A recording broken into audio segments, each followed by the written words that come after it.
ఉక్కు మనిషి తెలంగాణ జాతిపిత బాపు కొండ లక్ష్మణ్ బాపూజీ గారి 110వ జయంతి సందర్భంగా ఈరోజు ఎల్బీ నగర్లో ఉన్నటువంటి మహనీయుల పక్కన ఇలా ఆయన ఒక కాంస్య విగ్రహాన్ని మరియు తెలంగాణ రాష్ట్ర మంత్రివర్యులు మరి దుద్దిల శ్రీధర్ బాబు గారు మరి ఇప్పుడే ప్రారంభోత్సవం చేసినారు. ముఖ్యంగా ఏదైతే గత ప్రభుత్వంలో అణచబడినటువంటి కులాలు ఉన్నాయి, మరి తెలంగాణలో కాంగ్రెస్ పార్టీ ఏదైతే ప్రజాపాలన ప్రజాప్రభుత్వం గౌరవ ముఖ్యమంత్రి రేవంత్ రెడ్డి గారు వచ్చిన తర్వాత ఇవాళ ఈ యొక్క బీసీలకు కానీ ఎస్సీ ఎస్టీలకు కానీ మైనార్టీలకు కానీ సంక్షేమ పథకాలు ఇవాళ ప్రజల ముందుకు వస్తూ ఉన్నాయి. ఏది ఏమైనా ప్రభుత్వంలో బీసీలకు న్యాయం జరగాలనే ఉద్దేశంతో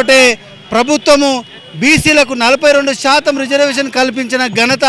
ఈ యొక్క ప్రజాపాలన ప్రజాప్రభుత్వం గౌరవ ముఖ్యమంత్రి రేవంత్ రెడ్డి గారిదని చెప్పి మనం ఈ సందర్భంగా తెలుసుకోవచ్చు. ముఖ్యంగా ఏదైతే ప్రభుత్వం ఒక ఆలోచన ఉంది, ఈ పేద ప్రజలకు అందుబాటులో ఉండి ప్రజా సమస్యలు ఎప్పటికప్పుడు తీర్చాలనే ఒక ఆకాంక్షతోటే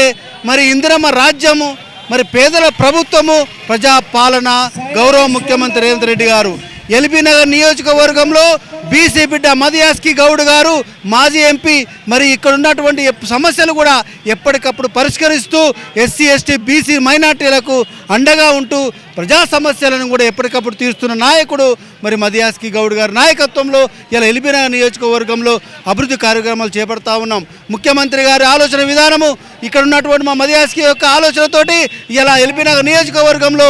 ఎన్నో సంక్షేమ కార్యక్రమాలు తీసుకుపోతా ఉన్నాం. రేషన్ కార్డులు ఏమి కానీ సన్న బియ్యమే కానీ 500 రూపాయలకే గ్యాస్ సబ్సిడీ కానీ అలా చూస్తే 200 యూనిట్ల లోపు ఉచిత కరెంటే కానీ ఇలాంటి స్కీములు ఇలా ఎన్నో సంక్షేమ పథకాలు ప్రజలకు తీరుస్తూ ఉన్నాయి. ముఖ్యంగా ఈనాటి కార్యక్రమానికి మా